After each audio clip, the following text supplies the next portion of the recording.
and I want her to Of introduce course, I have herself. a sole So, proprietor sister, you can introduce small yourself. business that I claim every year. And peace. This is Amana Yahawada.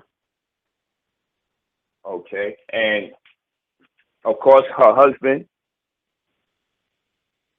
The wife of Tazariwack Yahawada of ISUPK. He informed me about, he had a child on the way. I know for a fact that this child, he was told the woman, the mother of the child, to say that the baby is not his on the paperwork to get welfare. I don't collect welfare. Say that again, sister. He told. Yeah.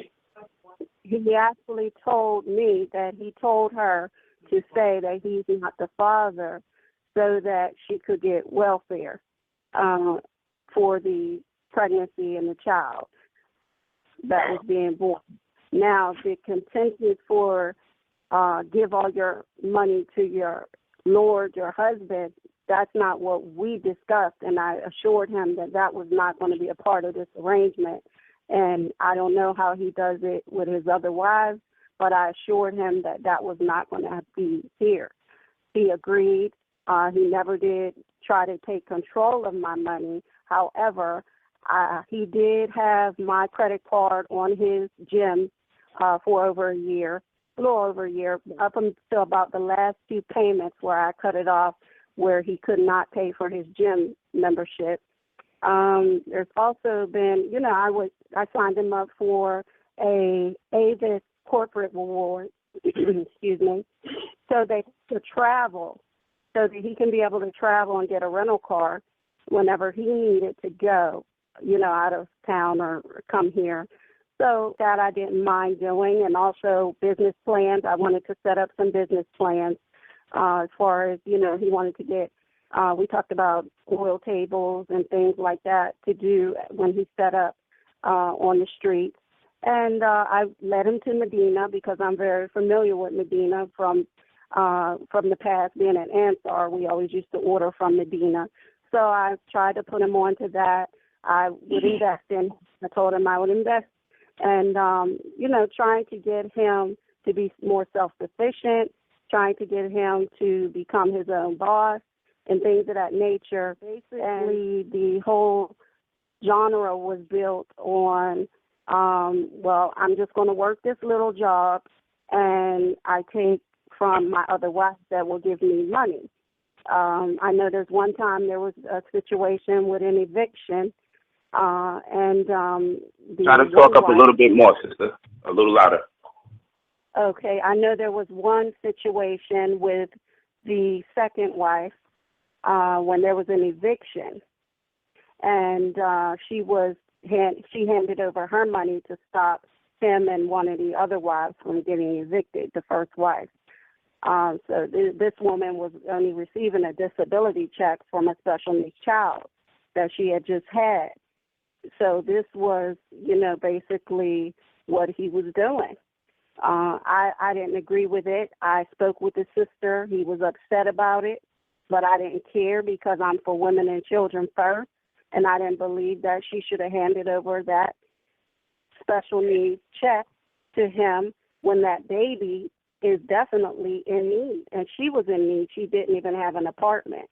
So she was living in, very poor quarters, it was very rough. And she assured me that she wanted to get out and that she was going to put pressure on him to try and get out of where she was at. And she was going to tell him that the family members she was living with wants her out, so that to make it urgent so that he could at least try and come up with something to help her.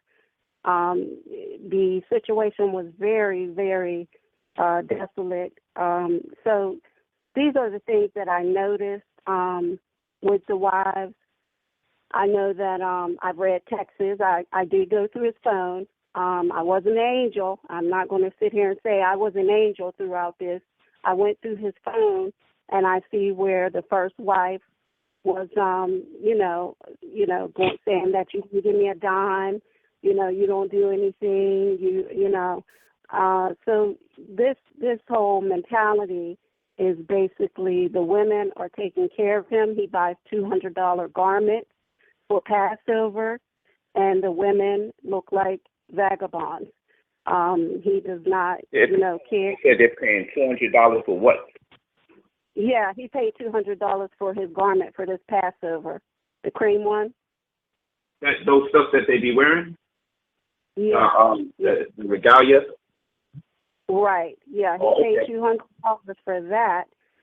When I'm sure that could have went toward, as he says, his two daughters, and even my household, something.